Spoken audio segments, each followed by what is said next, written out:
Hello बच्चों, पिछले class में हम लोग समुच्चय के निरूपित करने की विधियों पर बात कर रहे थे और इसमें हमने आपको दो विधियां बताई थी। और पहली विधि हमने डिस्कस भी कर दिया था, सारणी या तालिका रूप, और दूसरा क्या था हमारा समुच्चय निर्माण रूप। तो पिछले क्लास में हम लोगों ने सारणी या तालिका रूप पढ़ा था। अब हम लोग आज समुच्चय निर्माण रूप पर बात करेंगे। तो चलो स्टार्ट करते हैं। हेडिंग दोगे आप लोग, समुच्चय निर्माण रूप।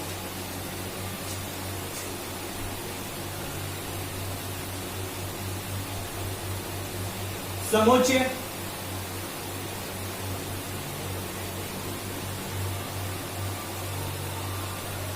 समुच्चय निर्माण रूप,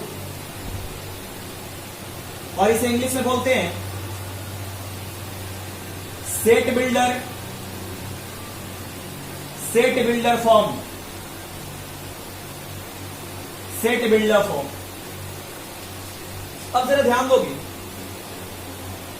कहा जा रहा है कि अगर कोई समुच्चय दिया हुआ है, चलो जरा डिस्कस करते हैं। मैं एग्जांपल पकड़ता हूं और एग्जांपल से कॉन्सेप्ट को हम लोग क्लियर करेंगे। देखो एक समुच्चय दिया है, A इक्वल टू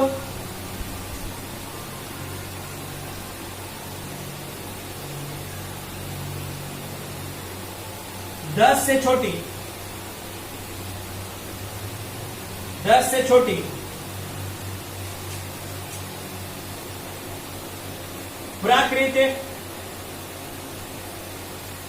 प्राकृत संख्या का समुच्चय। 10 से छोटी प्राकृत संख्या का समुच्चय, ये एक समुच्चय दिया गया और आपसे कहा गया कि इसे सारणी रूप या तालिका रूप में लिखें। तो पिछले क्लास में हमने ये बताया था आपको कि सारणी या तालिका रूप में हम लोग किसी भी समुच्चय को कैसे लिखते हैं। तो देखा जाए, तब मैं आपसे कह रहा हूं कि आप इस समुच्चय को सारणी रूप में लिखें। सारणी रूप में तब आप बोलोगे कि सर सारणी रूप में लिखना तो बिल्कुल आसान है। क्या करना है सर? इसके अवयवों को मनझोले कोष्ठक के अंदर बंद कर देना है और कॉमा से सजा देना है। लेकिन यहां पर क्या दिया है? 10 से छोटी प्राकृत संख्या का समुच्चय। तो हमारे दिमाग में क्या जाएगा कि 10 से छोटी प्राकृत संख्या, तो प्राकृत संख्या क्या होता है सर? 1 2 3 4 5 6 7, यानी गिनती की संख्याओं को प्राकृत संख्या कहते हैं। लेकिन इसने क्या कहा? 10 से छोटी प्राकृत संख्या का समुच्चय, यानी क्या कह रहा? 1 2 3 4 5 6 7 8 9 की ये बात कर रहा। 10 से छोटी यही सही प्राकृत संख्याएं हैं। और कह रहा कि सारणी रूप में लिखना है तो इन संख्याओं को क्या करना है? इस समुच्चय के अंदर लिख देना है और कॉमा से सजा देना है। और यही क्या हो गया? सारणी रूप हो गया। ये हमारा क्या हो गया? सारणी रूप हो गया। लेकिन अब हम लोग बात करने जा रहे हैं समुच्चय निर्माण रूप पर। ये हमारा समुच्चय निर्माण रूप क्या होगा और समुच्चय निर्माण रूप हम कैसे लिखेंगे। अब जरा मेरी बात सुनोगे कि समुच्चय निर्माण रूप हम लोग कैसे लिखेंगे। तब देखोगे, अगर आपको ऐसे ये समुच्चय दिया हुआ है, जरा ध्यान दोगे। चलो मैंने एक समुच्चय दे दिया आपको, मैंने समुच्चय दे दिया 1 2 3 4। अभी बिल्कुल इजी पर बात कर रहा हूं मैं, बिल्कुल इजी पर मैंने ये समुच्चय दे दिया। अगर मैं आपसे पूछता हूं ये समुच्चय जो है किस रूप में है, तो आप आसानी से बता सकते हो कि सर ये समुच्चय जो है सारणी या तालिका रूप में है। सर बिल्कुल बातें पकड़ में आ रही है। ये समुच्चय क्या है? सारणी या तालिका रूप में। ठीक है, ये सारणी या तालिका रूप में है। लेकिन आपसे कहा गया कि इस समुच्चय को इस ये सारणीय तालिका रूप में जो है इसे आप समुच्चय निर्माण रूप में लिखें। इसे आप समुच्चय निर्माण रूप में लिखें। बिल्कुल ध्यान से समझोगे, समुच्चय निर्माण रूप में लिखें। तब आप कैसे लिखोगे, यही बात अपने को सीखना है। क्योंकि हम लोग सारणी रूप में सीख चुके हैं हम लोग, लेकिन अब क्या बात करना है, समुच्चय निर्माण रूप में। तब देखोगे समुच्चय निर्माण रूप में लिखने के लिए ज्यादा परेशान होने की जरूरत नहीं है। देखो क्या करना है, सबसे पहले ये समुच्चय दिया है, समुच्चय निर्माण में भी लिखने के लिए हमें क्या करना होगा, ये ए ऐसे ही लिखना होगा। फिर क्या यही वाला घर यूज करना है, समुच्चय का घर है ये, तब हमने ये घर बना दिया। लेकिन समुच्चय निर्माण रूप में क्या होता है कि हमें एक चर लेना पड़ता है। अगर चर को इंग्लिश में बोले तो वेरिएबल, यानी क्या वो बदलते रहता है, चर का मतलब क्या, जो बदले, राइट। वेरिएबल मतलब बदले। तब देखोगे अब वो चर क्या हो सकता है, आपकी मर्जी के ऊपर डिपेंड करता है। मैं एक्स भी पकड़ सकता हूं, वाई भी, जेड भी, मतलब ए बी सी डी के स्मॉल लेटर में कुछ भी पकड़ सकता हूं, कोई रिस्ट्रिक्शन नहीं है। X Y Z A B C D E F G H I J K, मतलब सब कुछ पकड़ सकते हैं हम लोग। लेकिन क्या, एक अंग्रेजी वर्णमाला के छोटा अक्षर, ठीक है। तो हमने क्या करा, यहाँ पर एक्स पकड़ लिया चर के रूप में। आप यहाँ पर वाई भी लिख सकते हो, वाई भी लिख सकते हो, आप जेड भी लिख सकते हो, आपकी जो मर्जी हो। आप अंग्रेजी वर्णमाला का कोई भी छोटा अक्षर आप लिख सकते हो। चलो हमने क्या करा, यहाँ पर एक्स पकड़ लिया। देखो हमने क्या बताया कि समुच्चय निर्माण रूप में लिखने के लिए हमें वही लिखना है, ए इक्वल टू ये समुच्चय वाला घर, फिर एक्स लिख दिया, इसके बाद ये कॉलम, ये लिखना जरूरी है। अब हमें क्या करना होगा सर इतना तो हमने लिख लिया, अब हमें क्या करना है, अब जरा बात को ध्यान से समझोगे। अब क्या करेंगे, इस समुच्चय को देख रहे हैं कि इस समुच्चय के सभी अवयव हैं, इन अवयवों को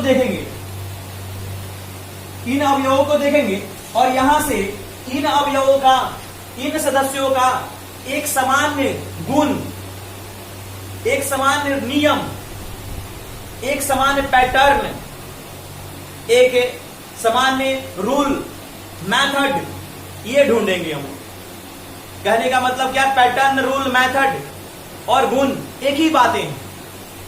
तब हम लोग क्या करेंगे, इन सदस्यों का एक सामान्य गुण ढूंढेंगे कि सभी सदस्य क्या हो, सेटिस्फाइड हो। तब आपके मन में जाएगा, सर आप क्या कह रहे हो कि सर सामान्य गुण क्या, ये 1 2 3 4 5 ये तो संख्या है सर, कि सभी क्या है सर, संख्याएं हैं। बिल्कुल सही बात है, आप कह रहे हो कि संख्याएं हैं, लेकिन मैं कहता हूं ये जो मैंने चर पकड़ा है, और चर किसके लिए, इसी के लिए, क्योंकि कभी 1 हो रहा, कभी 2, कभी 3, कभी 4, कभी 5। और आप कह रहे हो कि सर आपने सामान्य गुण ढूंढा और आपने कह दिया कि सर संख्याएं हैं। क्या संख्याएं कहना बिल्कुल सही है क्या, सर 1 2 3 4 5 संख्याएं हैं, बिल्कुल सही बात है। लेकिन संख्याएं तो 6 भी होता है, संख्याएं तो 7 भी होता है, 8 भी होता है, 0 भी होता है, -1 भी, -2 भी। क्या इसमें वो है क्या, तो नहीं है सर। तो हम सिर्फ इसे संख्याएं नहीं कह सकते हैं। जरा बात को समझने की कोशिश करोगे, मैं क्या कह रहा हूं। आपने कहा कि सर ये संख्याएं हैं, आपने बिल्कुल सही बात कहा है कि संख्याएं हैं, लेकिन क्या एग्जैक्ट कहना सही है क्या, ये संख्याएं हैं, तो नहीं। क्योंकि संख्याएं तो हमारा 6 भी होता है, 7 भी होता है, 8 भी, 9 भी, 10 भी। क्या वो इसमें है, तो नहीं है सर। 0 भी होता है, -1 भी, -2 भी, -3 भी। क्या इसमें है, तो नहीं है। लेकिन देखो अब कोई कहता है कि सर ये प्राकृतिक संख्याएं हैं, 1 2 3 4 5, कि सर ये प्राकृतिक संख्याएं हैं। ठीक है, बिल्कुल सही बात है कि ये प्राकृतिक संख्याएं हैं, लेकिन क्या ये बिल्कुल प्राकृतिक संख्या है कह देना सही है क्या, प्राकृतिक संख्या कह देना सही है क्या, तो नहीं, बिल्कुल सही नहीं है। क्योंकि 1 2 3 4 5 प्राकृतिक संख्या जरूर है, लेकिन क्या 6 प्राकृतिक संख्या नहीं है क्या, 7 नहीं है क्या, 8 नहीं है क्या, 9 10 ये सब प्राकृतिक संख्या नहीं है क्या, ये भी प्राकृतिक संख्या है। लेकिन क्या इसमें शामिल है, तो नहीं है सर। क्लियर है बातें, इसमें शामिल नहीं। तब आखिर सर इसे क्या कहेंगे, ताकि सभी अवयव क्या करे, इसे सेटिस्फाइड करे। तब देखो ना, आपने कहा कि सर ये संख्याएं हैं, बिल्कुल सही नहीं है। ये प्राकृतिक संख्याएं हैं, कुछ हद तक सही है, लेकिन अभी भी बिल्कुल सही नहीं है। लेकिन कोई बंदा आगे कहता है कि सर ये 6 से छोटी प्राकृतिक संख्याएं हैं। क्या ये कहना बिल्कुल सही है? क्या ये क्या है? 6 से छोटी प्राकृतिक संख्याएं। अगर मैं आपसे कहता हूं कि 6 से छोटी प्राकृतिक संख्याएं, तब आपके दिमाग में क्या जाएगा? 1 2 3 4 5 जाएगा क्या? कि सर 6 से छोटी प्राकृतिक संख्याएं, तब तो यहां पर एक समान गुण मिल गया। देखो ना, एक भी क्या है? 6 से छोटी प्राकृतिक संख्याएं हैं, 2 भी 6 से छोटी है, 3 भी, 4 भी, 5 भी। तब यहां से हम लोग वो एक समान गुण, एक समान पैटर्न, एक समान रूल, एक समान मेथड हमें मिल गया। और उस सामान्य मेथड को क्या करना होता है? इसके आगे लिख देना होता है। अब चलो मैं लिख रहा हूं। अब देखो कैसे। अब इसमें क्या है? ये क्या है? 6 से छोटी प्राकृतिक संख्या है, तब लिखेंगे 1 से 6 से छोटी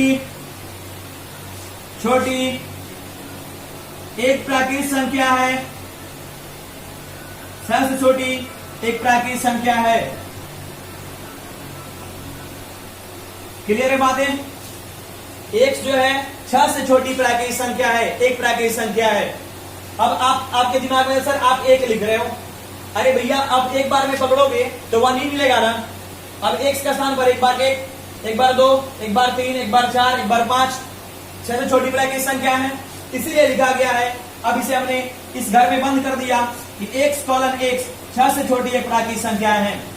अगर अभी भी बात क्लियर नहीं है तो और आगे चलते हैं, बिल्कुल कॉन्सेप्ट को क्लियर करेंगे, फिर अपनी थ्योरी लिखेंगे हम लोग।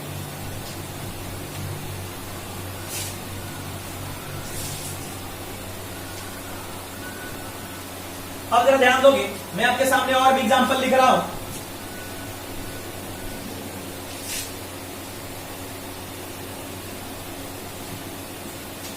मैं लिख रहा हूं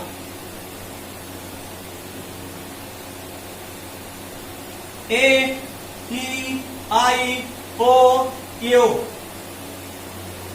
और मैं आपसे कह रहा हूं इसे सारणी रूप में लिखो आप, सॉरी समुच्चय निर्माण रूप में। कि समुच्चय निर्माण रूप में लिखें। समुच्चय निर्माण रूप में क्या करोगे? B इक्वल टू चर पकड़ेंगे, चर कॉलन। अब क्या ढूंढेंगे? एक सामान्य गुण।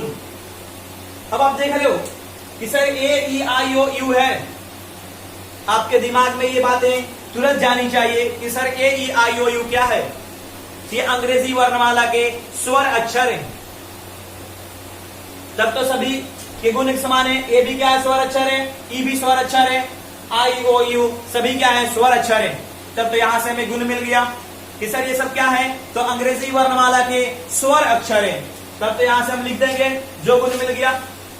बात यारी पकड़ में? एकदम जो मिल जाए उस गुण को बस आगे लिख देना है, और कोई बात नहीं है। यही समुच्चय निर्माण रूप है। बस उसका क्या गुण ढूंढना होता है, उसका पैटर्न ढूंढना होता है, उसका रूल ढूंढना होता है, और कोई इसमें बड़ी बात नहीं है। ये काफी डिफिकल्ट नहीं है। बस थोड़ा दिमाग पर जोर देना है और बिल्कुल ये मिल जाएगा। चलो आगे चलते हैं। अब आपने यहां से कह दिया, लिख दोगे 1 से अंग्रेजी वर्णमाला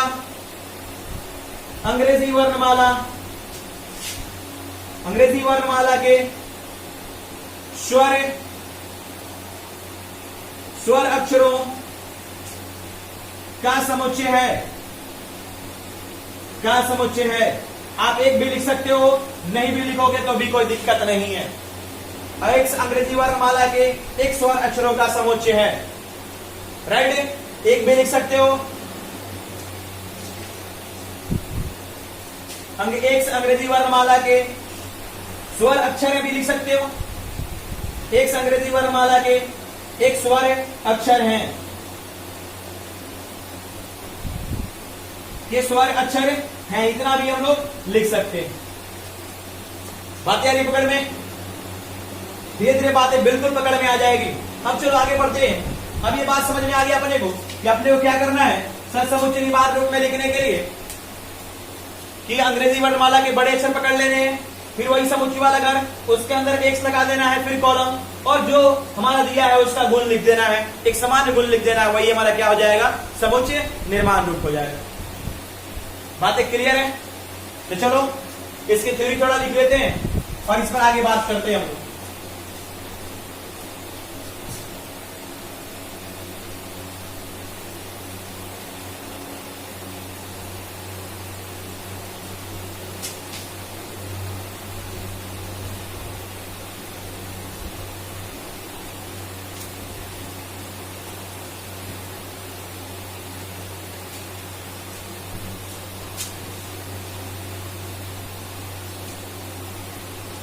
लिखा जाए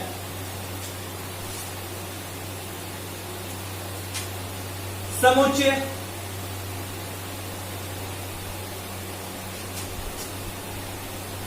समुच्चय निर्माण है,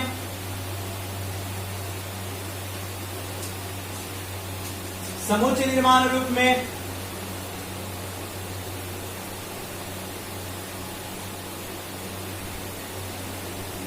समुच्चय समुच्चय के सभी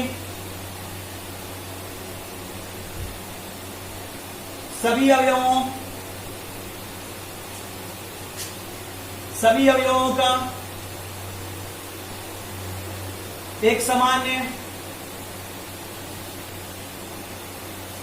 एक सामान्य गुण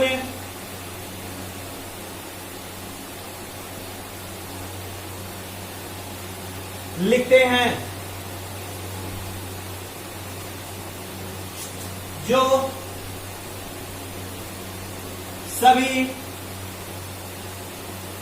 जो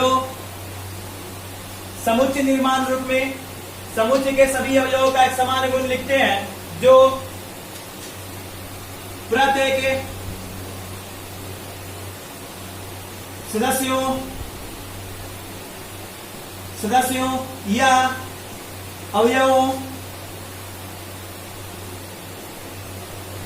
अवयवों को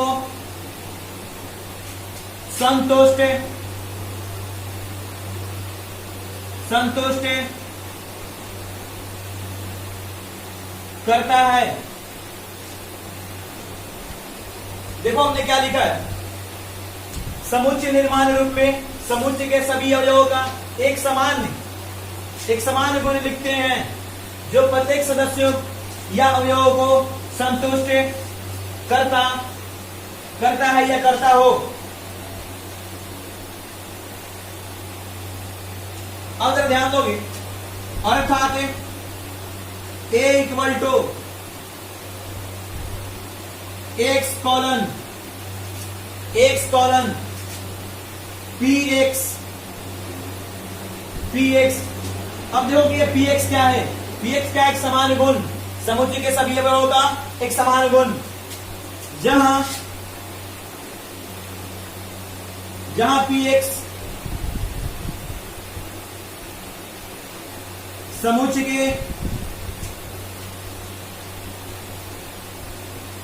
के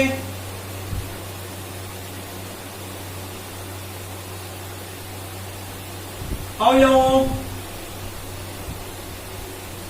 का एक समान गुण है, जो प्रत्येक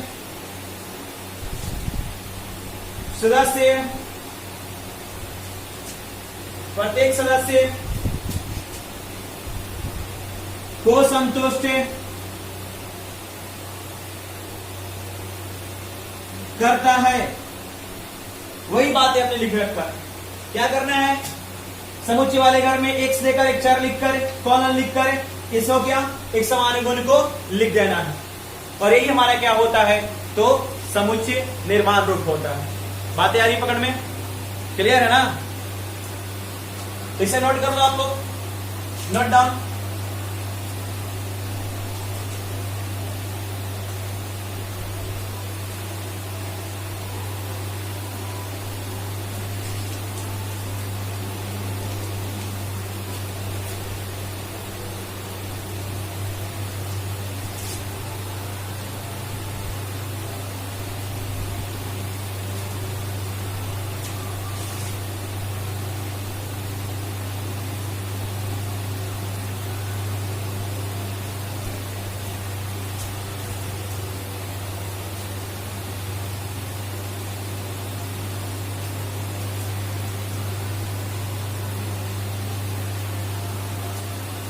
अब चलो कुछ एग्जाम्पल करते हैं। एग्जाम्पल,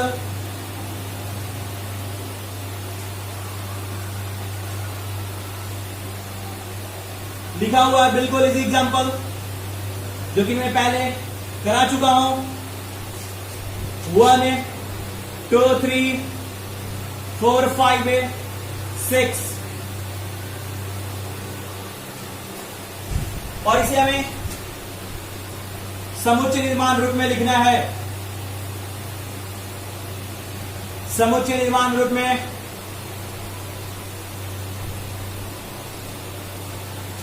में लिखना है। क्या लिख सकते हो? हाँ बिल्कुल लिख सकते हो ना। क्या बताओगे क्या? तो चलो बताओ जरा, क्या हो जाएगा? बोलोगे? एक कॉलन है, ये क्या है बता सकते हो? इसका एक समान गुण है। हाँ, प्राकृत संख्या। लेकिन कैसी प्राकृत संख्या? प्राकृत संख्या तो 7 भी होता है, 8 भी, 9 भी, 10 भी। हाँ, क्या हो जाएगा? 7 से छोटी प्राकृत संख्या। कोई बच्चा ये भी लिख सकता है कि 1 से 7 से छोटी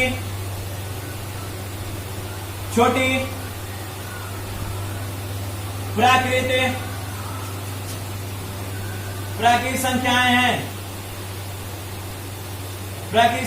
हैं। क्या बोल रहे हो? अच्छा ये बताना जरा, क्या हम ये लिख दें तो क्या गलत है? क्या लिखना? Colon x colon x, right. सदस्य है n, बताया था हमने। n का मतलब क्या होता है? समुच्चय में प्राकृत संख्याओं का समुच्चय। हमने यहां पर लिख दिया x, सदस्य है n का, यानी x जो है वो प्राकृत संख्या का सदस्य है। अब आपके दिमाग में जाएगा सर इतना लिखना सही है क्या? नहीं, इतना लिखना सही नहीं है। और एक सदस्य है n का, और n क्या है? n छोटा है 7 से। n छोटा है 7 से। देखो, लिखने का पैटर्न अलग अलग हो सकता है। समुच्चय निर्माण रूप में कोई एक तरीका नहीं होता है, बस जो सामने वाला कह रहा है, जो क्वेश्चन है उसे आपको दिखाना होता है, और दिखाने के तरीके अलग अलग हो सकते हैं। देखो, हमने यहीं पर क्या यहां दिखा है कि एक 7 से छोटी प्राकृत संख्याएं हैं, और उसी को हमने ऐसे लिख दिया। वो भी सेम, दोनों एक ही बातें हैं कि x प्राकृत संख्या है, और सर जो प्राकृत संख्या वो कितनी से छोटी है? तो 7 से। n छोटा है 7 से, प्राकृत संख्या छोटा है 7 से। देखो यहां पर लिख दिया गया है, तब तो वही बात लिखा गया है, वही वाली बात है। कान को इधर से पकड़ो या इधर से पकड़ो, लिखने के तरीके अलग अलग हो सकते हैं, लेकिन उसका क्वेश्चन है, उससे क्वेश्चन का कॉन्सेप्ट नहीं बदलना चाहिए, उसका मीनिंग नहीं बदलना चाहिए। बात आ रही है पकड़ में? कहने का मतलब तरीके अलग अलग हो सकते हैं, लेकिन जो कहा जाए वही लिखा होना चाहिए, यानी जो अवयवों को सत्यापित करे, अवयवों को संतुष्ट करे। क्योंकि हमें क्या एक समान गुण लिखना होता है, तब तो हमने लिख दिया। कोई बच्चा अगर बोलेगा सर मैं इतना लिख दूं तो क्या कोई तकलीफ है क्या? कि a equal to x colon x सदस्य है प्राकृत संख्या का, और n छोटा है और बराबर है 6 का। क्या लिखना गलत है क्या? नहीं। ये क्या है? एक सदस्य है प्राकृत संख्या का, और n जो है प्राकृत संख्या जो है वो क्या है? 6 से छोटा भी है और 6 के बराबर भी। n less than equal to 6, n less than equal to 6 कहने का मतलब क्या? n 6 से छोटा भी है और 6 के बराबर भी है। तो इसका मतलब क्या हो जाएगा? 1 2 3 4 5 6। अब बातें पकड़ में आ रही होगी। तो हम लोग अलग अलग तरीके से लिख सकते हैं। हमारा ये भी सही है, हमारा ये भी सही है, और हमारा ये भी सही है। बिल्कुल बातें पकड़ में आ रही है? क्लियर है? तो चलो आगे बढ़ते हैं। Note down.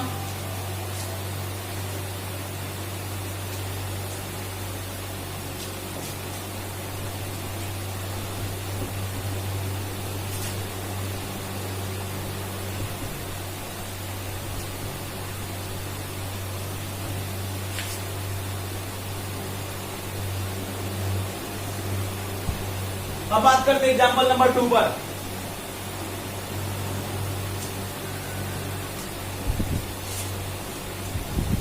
ये भी एग्जाम्पल हमने करा दिया है, लेकिन चलो लिख लो इसे।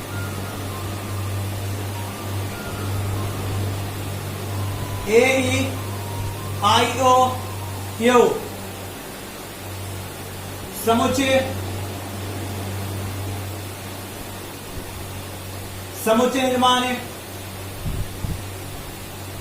निर्माण रूप में।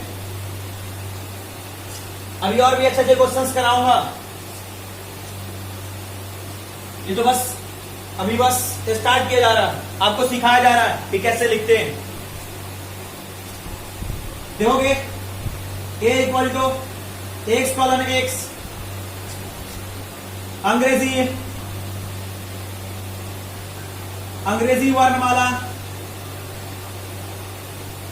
अंग्रेजी वर्णमाला के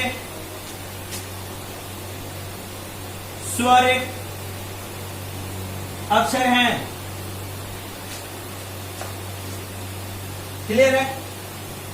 नंबर 3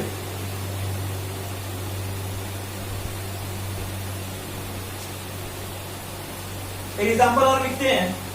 नंबर 3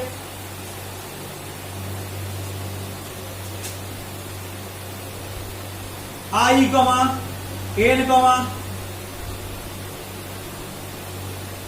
D, A।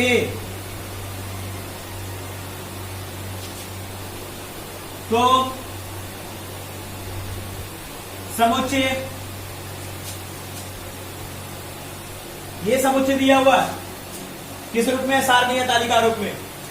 और इसे हमें समुच्चय निर्माण रूप में लिखना है।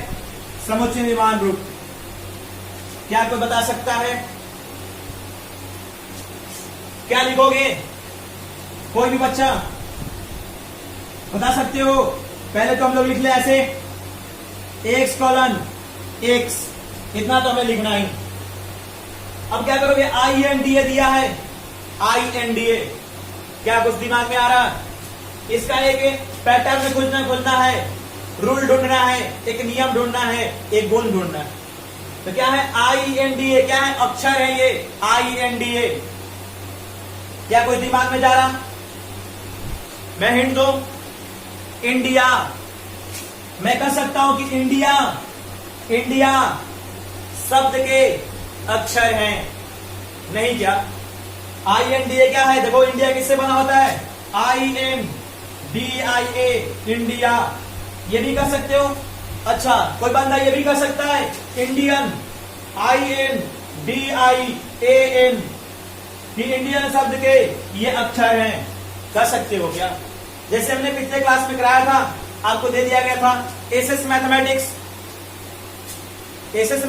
से लिखा हुआ था ना, एसएस मैथमेटिक्स शब्द के अक्षरों का समुच्चय, और वहां पर आपने लिखा था उसे सारणीय तालिका रूप में। फिर दिया गया था स्कूल के अक्षरों का समुच्चय, स्कूल शब्द के अक्षरों का समुच्चय आपने लिखा था। और क्या दिया हुआ था? AIEEE शब्द के अक्षरों का समुच्चय, तो आपने लिखा था सारणी रूप में। पर वही आपको एक सारणी रूप में दे दिया गया है, वहां पर क्या दिया हुआ था? शब्दों में दिया हुआ था। अगर देखा जाए तो समुच्चय निर्माण रूप में ही दिया हुआ था। राइट? एसएस मैथमेटिक्स शब्द के अक्षरों का समुच्चय क्या है? ये पूरा क्लियर कर दे रहा है कि एसएस मैथमेटिक्स शब्द के अक्षरों का समुच्चय।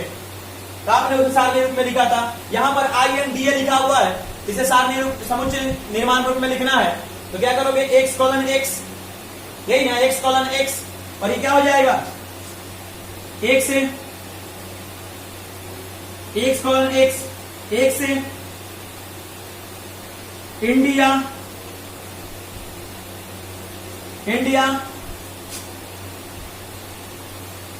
शब्द के एक्स कॉलन एक्स इंडिया शब्द के अक्षर हैं। यही बात लिखेंगे ना, और भी लिख सकते हैं। क्या लिख सकते हो आप? बता सकते हो क्या? हमने क्या लिख दिया? एक्स कॉलन एक्स इंडिया शब्द के अक्षर हैं। इसे आप ऐसे भी लिख सकते हो, इंडिया शब्द में प्रयुक्त अक्षर हैं, ऐसे भी आप लिख सकते हो। आप ये भी लिख सकते हो, किसी बच्चे का कहना होगा कि सर मैं ये नहीं लिख सकता हूं क्या, एक्स कॉलम एक्स, इंडिया ने शब्द में प्रयुक्त अक्षर हैं। क्या बात है यारी पकड़ में, ये भी हम लोग लिख सकते हैं। Note down.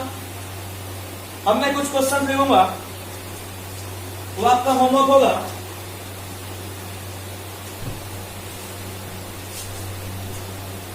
आप उसे बनाकर व्हाट्सएप पे सेंड कर सकते हो।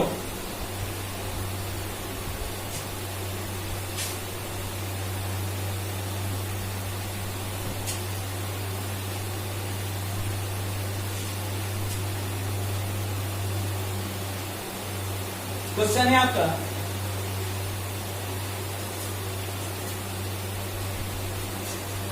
एग्जाम्पल क्वेश्चन लिखोगे, ये आपका होमवर्क है।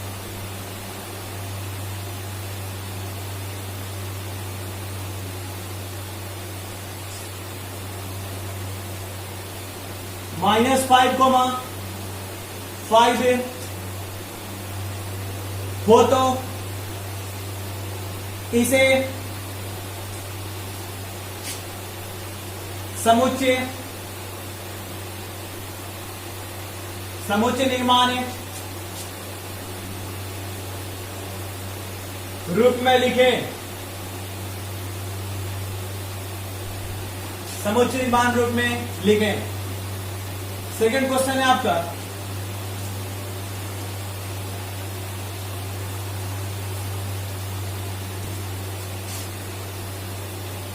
समीकरण x square minus x plus 6 equal to 0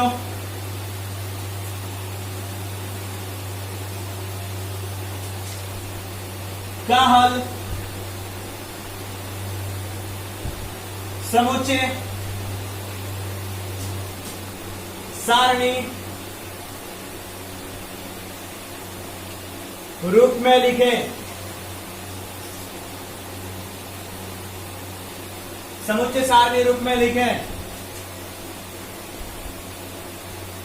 number 3,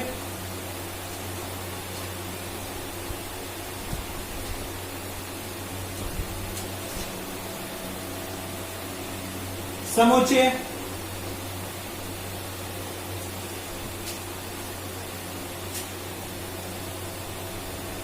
x colon एक से धन पूर्णांक है,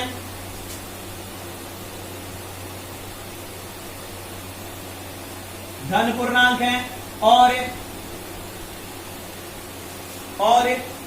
x square less than x square less than 36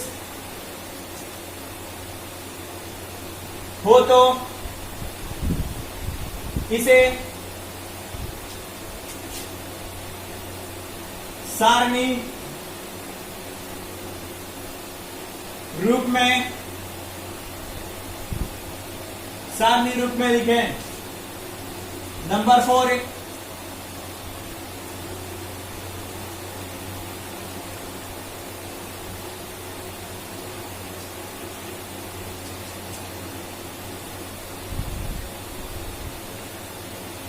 a equal to 2, 4, 8, 16, 32 हो तो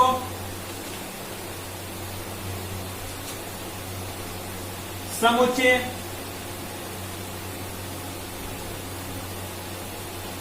निर्माण रूप में लिखें। ये आपका होमवर्क है, नोट कर लो और इसे सोल्व कर लोगे और आप व्हाट्सएप पे सेंड कर सकते हो। जो क्वेश्चंस नहीं बनेंगे अगले क्लास में मैं डिस्कस करूंगा। क्लियर बातें? Note down.